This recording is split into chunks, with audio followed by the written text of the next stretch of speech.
And welcome back to the Conscious Consultant Hour, Awakening Humanity. We've been speaking this hour with Cara Bradley, author of the book On The Verge. So, Cara, we've been talking about really being present to your life, recognizing those moments when you're here fully, and I guess kind of keeping track of them and reminding ourselves of like, oh, this is a way when I'm in this situation, I tend to be more present. I'm more with it. I'm more here.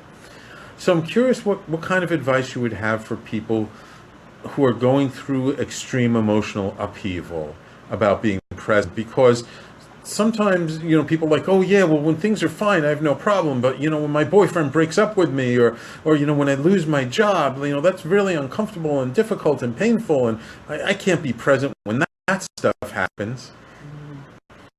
Well, I guess what's the choice? I like when you put it that way. Right. Yeah. Push your dream. I love her. She said, we keep missing the moment that we're in. And to me, that like woke me up. I was like, oh, I don't want to miss my life. I know it's not. I know it's going to be shorter than I want it to be, regardless. Yeah.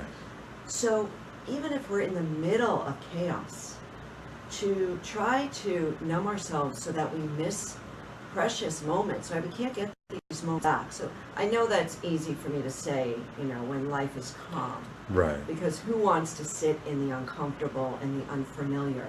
But one thing I talk about, and one of the reasons why I love teaching yoga, is that we get to practice living in uncomfortable and unfamiliar situations on our yoga mats, and also through meditation. We purposefully put ourselves in the fire, in the chaos, in our practices, so that when it happens in life, because it will, for all of us, we are already practiced. We know how to recognize the chaos, the fire. And so what do? Well, if we've got practices, we know we can always come back to our breath. The breath will always help us calm our nervous system, will always help us shift beyond the doubt, the fear, the worry, the anxiety. It's a matter of gaining perspective. For so many of us, sitting in the muck is never going to help us. So gaining perspective, whether it be just going out for a walk or looking up at the sky, or recognizing that this too shall pass, this is how we start to engage in life, as opposed to constantly pushing, forcing, and fleeing our lives. Yeah. So while it may not be the answer that anybody wants to hear, I've always heard you want to lean into it. Right. And the thing that I've seen, though, is that the more present we stay with it, it actually takes less time to get through whatever upheaval or turmoil we're going through.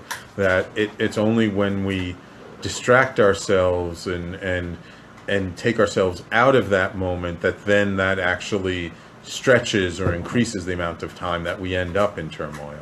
That's right. That's right. And if you talk to anybody that's been through real tragedy, very often they will express those moments as being some of the most alive moments they've ever felt in their lives. Because when life hits us from the side and we are just slammed to the ground, oftentimes it's when we wake up. And it may just be a moment or two, but if we can really recognize this is a moment where I am going to feel more alive than ever, and I've been in those moments, there's an incredible peace that emerges in the space of aliveness. Yeah, beautiful, beautiful. What's been your biggest challenge staying in that present moment? I think for me, it's often doubt.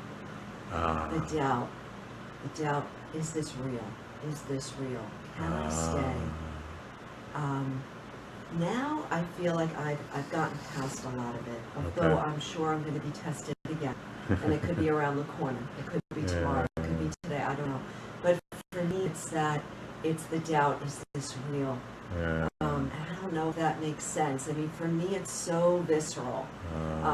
When I get caught in my head, in my doubt, Well, it sounds like down. you're such a body-centered person because movement and everything. So it's like when you get in your head, all of a sudden the mind starts chattering, and that's kind of what does it for you. Though when you say getting tested, I'm just going to Yeah. work on your language a little bit because I don't believe life tests us. Yeah. I believe it's as we expand and grow, we're able to handle bigger and better challenges. So they just naturally occur because now we're at the point whereas maybe 10 years ago we might not have been able to handle that challenge. So now we are, and so it's just the next natural step in our evolution.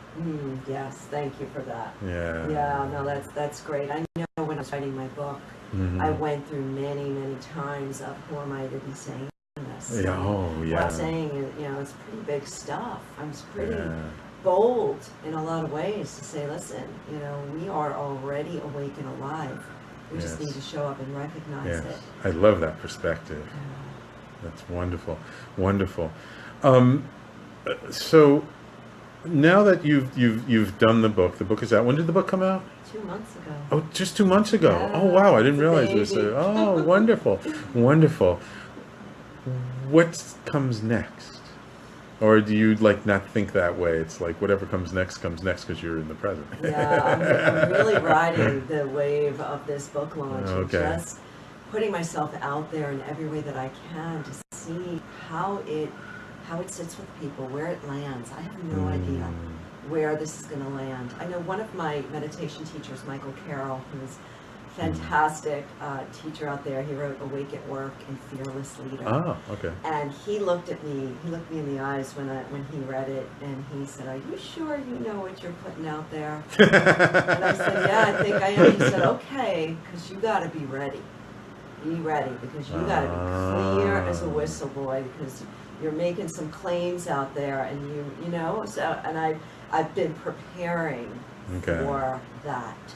Okay. And the jury's still out. I don't know. I'm just going day by day right now. Wonderful, wonderful. I wish you all the success in the world with your book, and I really look forward to it. It's been great having you on here. If people want to learn more about you, where can they find information about you? And if they want to get the book, where can they find the book? Yeah. So my website is carabradley.net, and that's Cara with the C, bradley.net.com. I also have a free app that's associated with my book. Yeah, Oh, really wonderful. exciting. It has audio practices, video practices called On The Verge. It's Oh, okay, on the App wonderful. Store now. It's coming out on Android in 2 weeks. Oh, okay. Yeah, so On The Verge is the app, and the book is On The Verge, Wake Up, Show Up, and Shine. Available everywhere. I also did an audio book. I read it. That's on Oh, Audibles. cool. Yeah, Oh, that's and great. so, just out there on social media all over the place, and Right. just trying to connect with people. So I'd love to hear from you. Wonderful. So I'm just curious, in your personal life, have things shifted from where you started, where everyone thought you were a little crazy for being such a human potential junkie, to now are they saying, "Oh, wow, Cara, you got some good stuff here"? Yeah, I think so. But the thing is, I've got so much more. Oh, yeah? You know? Oh, great. All right, well, you can come back on when you get your next book done, okay? It's never Wonderful. ending. No, it's not. It is because human potential is never ending, isn't it? That's right. Absolutely. Who do you look up to? Who inspires you? I'm stumped. I've got so many people that I follow and that I love, that I'm reading. I love anybody that provokes and prods and pokes holes in our belief systems. Okay, so who's somebody who's written something that blew your mind, like Krishnamurti. Oh, Krishnamurti. I love Jay Krishnamurti. I love Krishnamurti. I Yeah. love provokers like that. I follow Yeah. Anya Shanti. He's a meditation teacher who kind of turns things around for people. Eckhart Tolle is one that I love, and I love the ancients and the mystics. Yeah. Very into mystics as well. Yeah, okay, wonderful, wonderful. Well, great. Well, thank you so much, Cara, for coming on the show today, especially for coming into studio all the way from Philly. Yeah. It's always nice to have people in Thanks, here. Sam. It's been great. Yeah, thank you. Wonderful. Anyway, and I also just want to take a quick moment to thank all of my Facebook listeners. Got to get the light out of the way.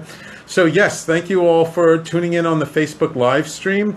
I will be back next week, I believe. Who's my guest next week? I don't know my guest next week, but I think they might be in studio, so we'll probably do a live stream. And I can't announce it just yet because it's not set up, but guys, like, stay tuned, sign up for the newsletter, because I think I might, like, just have a really big name coming on my show in July. Somebody who is a very, very well-known spiritual teacher who's coming back to New York City, and a friend of mine said she was going to help me get her on the show, knows her personally. So once we know that's going to happen, I'm going to let you all know. So if you are not getting our newsletter, please go to the website, talkradio.nyc, and sign up for the newsletter. It comes out twice a week, just let you know what the shows are going to be about, so that this way, when we have a big announcement, you'll be the first to hear about us. As well, please go to Facebook and like our Facebook page, which is facebook.com/talkingalternative, just strung together as one word. And join the community. It's been great having some of you there during the Facebook live stream. The video, make sure to post links to the video afterwards. Coming up next, we're going to be restreaming a show from Frank About Health. Yes, he took off last week, but he's going to be coming back, and he'll start having live shows again starting next week. So everybody, thank you for listening, and we'll talk to you next week.